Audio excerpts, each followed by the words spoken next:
Hello, so it's the last day of February, and I wanted to go through the books that I read this month. I am very proud of myself. I read 16 books, and here they are. The first book I read was Chatter. This book had a lot of amazing information in it, but the book itself was not fun for me to read, and it felt like it was the longest book. I did not like the examples he gave, but I loved the advice, and I created a summary for myself of this book, and I learned a lot of great information on keeping the chatter in your head at bay. So I'm glad I read it, but I do not want to reread this one. And say hello to Kitty. This is Barley. So the next book I read was The Life-Changing Manga of Tidying Up. This is a reread for me, and it was really cute and really fun. I read this really fast, probably in a few hours. But this is a fun way to get Marie Kondo's information. The next book I read was John Elder Robinson's Be Different. I've read his other book, Look Me in the Eye, and then I have one more book by him to read.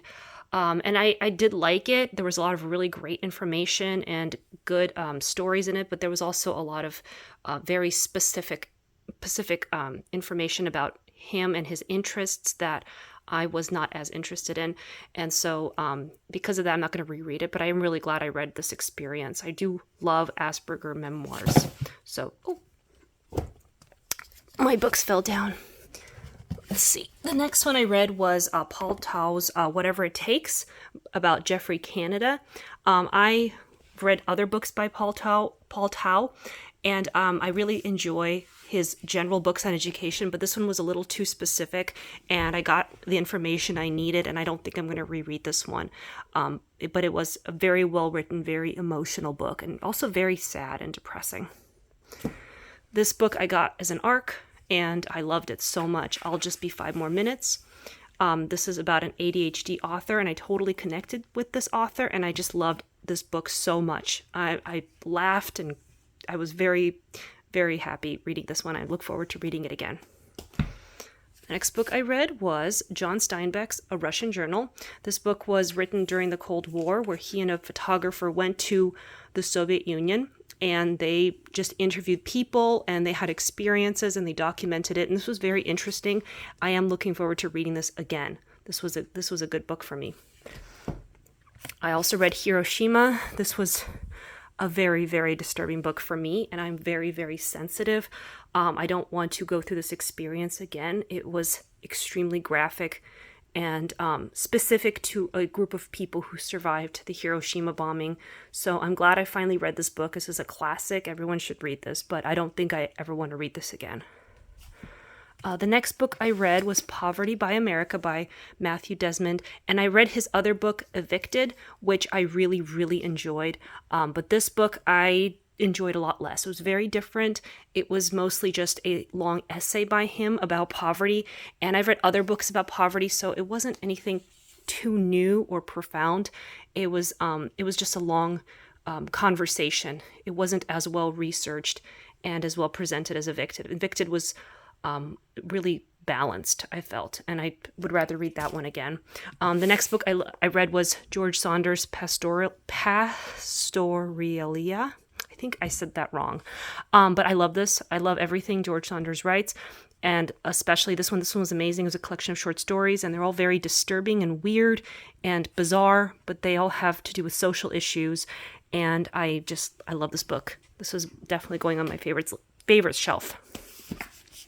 I also finished Lab Girl. This book was very highly recommended by multiple sources, but I did not like it. It took me a really long time to read, almost 2 months, and I just did not like the main character and her lab partner. I couldn't connect to them at all.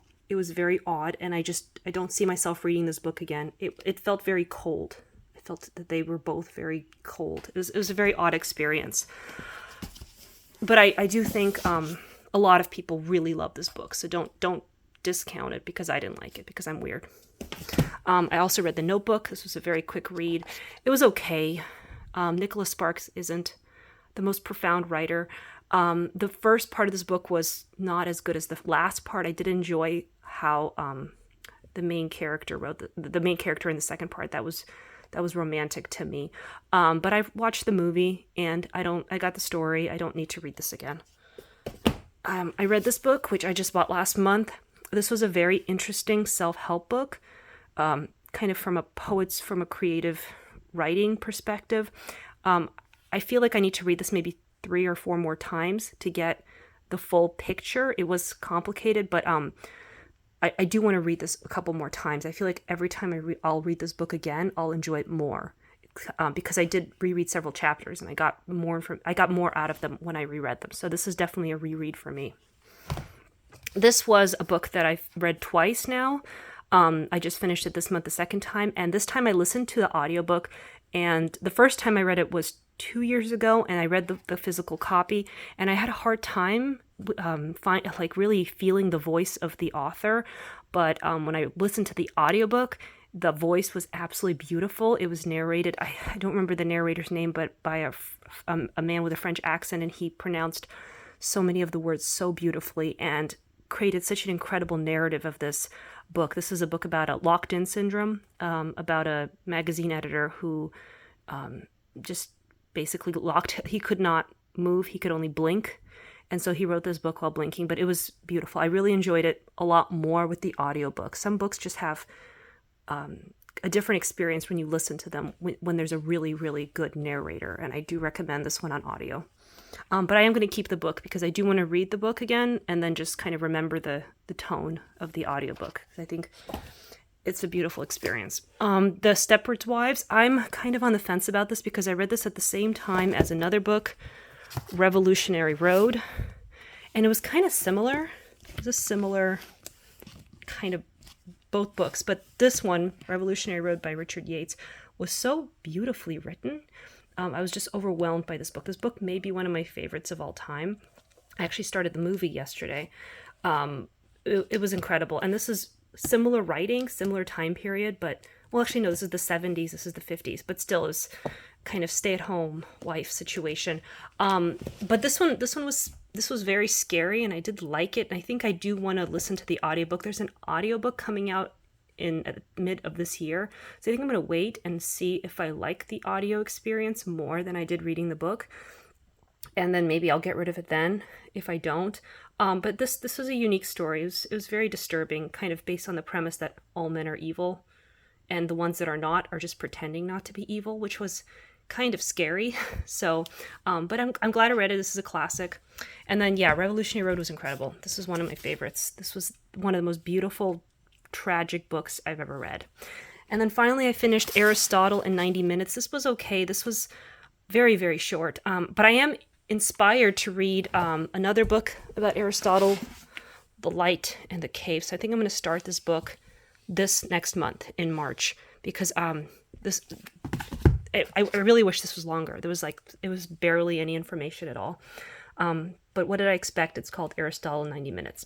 So anyway, so that's the books I read in February, and thank you for watching.